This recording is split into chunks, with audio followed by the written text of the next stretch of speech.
हाँ, welcome back my dear students. आज एक और क्वेश्चन के साथ हम लोग प्रस्तुत हुए हैं।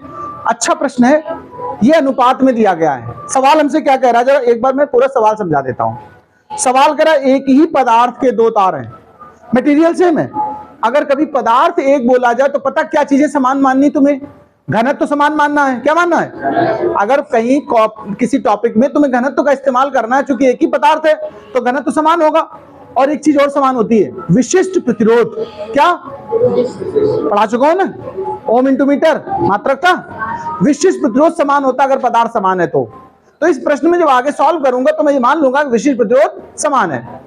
अब आगे सुनिए, लंबाइयों का अनुपात 1:2 है।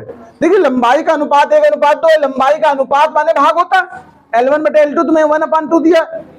और सवाल करा व्यास का अनुपात 2:3 है। व्यास के जो अनुपात है, व्यास तो दुगनी होती है त्रिज्या के।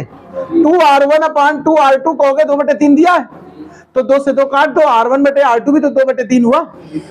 सवाल हमसे करा विभवांतर का अनुपात ज्ञात कीजिए। किसका अनुपात? किसका अनुपात निकालना? क्लियर बात? वोल्टेज। अच्छा एक बात बताओ, तुम लोग बताओ V का सूत्र होता क्या? बताओ ओम के नियम से V बराबर IR होता कि नहीं होता? बताओ। हमें विभवांतर का चाहिए।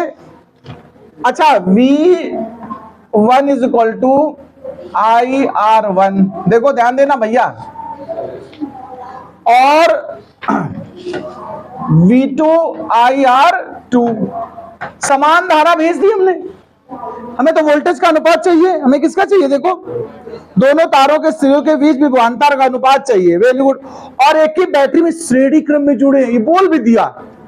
अब तो तुम्हें टेंशन ही नहीं कोई होनी चाहिए। श्रेणी क्रम में क्या समान होता है बताओ? धारा। श्रेणी क्रम में क्या समान होता है? धारा समान है। आई से आई पहले काट डालो, पहला काम। अब देखो जरा, V1/V2 बराबर R1/R2। अगर प्रतिरोध पता हो जाए मुझे तो आराम से हम वोल्टेज का अनुपात लिख सकते हैं। अच्छा प्रतिरोध का एक सूत्र होता है, तुम्हें अगर याद है तो बड़ी अच्छी बात है, और नहीं तो मैं सुना देता हूं। देखो रो बराबर होता है RA/L। याद है? ये रो ही तो विशिष्ट प्रतिरोध है। और पदार्थ समान है तो रो समान बोलना मुझे।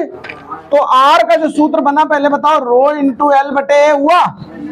तो अगर हम R1 कहें सपोज करो तो इसको कहेंगे रो L1/A1। और R2 कहें तो क्या कहोगे? रो L2/A2। आओ रखते हैं R1 R2 का मान। भाई जी सुन लेना बात को। तो रो L1/A1 और रो L2/A2। देखो A2 चौथे स्थान पे चला गया। भाग तो आता ही होगा, तुम ऐसे करना, ये सबसे ऊपर गुणा में आ जाएगा, रो से रो कट जाएगा। बताओ तो V1/V2 बराबर, रो से रो काट डालो पहले तो, L1 × A2 बटे L2 × A1। बताओ इतनी बातें समझ में आएंगी नहीं आई? अच्छा सुनो, L1 L2 का तो अनुपात दिया है, A1 A2 का नहीं दिया। तार तो होता है कैसा? बेलनाकार। और बेलन के आधार का क्षेत्रफल कैसा होता है? वृत्ताकार। और वृत्त का क्षेत्रफल क्या होता है? πr²। धर दो। चलो। अरे यार ये चल क्यों नहीं रहा भाई?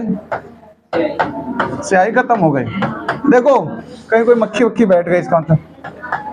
πr2² πr1²। अब एक काम करो, पाई से पाई काट डालो। तुम देखो L1/L2 कितना सवाल में था मेरे पास? 1/2। R1/R2 क्या है? लेकिन R2/R1 करना हो 3/2, या उल्टा था ना बात ये। तो चलो L1/L2 कितना है पहले इसकी बात है, 1/2। R2 क्या था? और उस पर कितनी घात? 2। कितनी घात है? स्क्वायर लगे ना। अब तुम इसको सॉल्व करो तो 1/2 गुणा 3/2 गुणा 3/2। 2 से 1 2 काट दो। अरे नहीं कटेगा यार, कहाँ काट दिया बताओ? 3 × 9 और 2 दूना 4 दूना 8, तो 9/8। ये V1/V2 आया। अगर अनुपात में लिखने का मन हो तो अनुपात में लिख दो। कैसे? V1/V2 बराबर 9 अनुपात। सवाल नोट कर लो, बढ़िया सवाल था।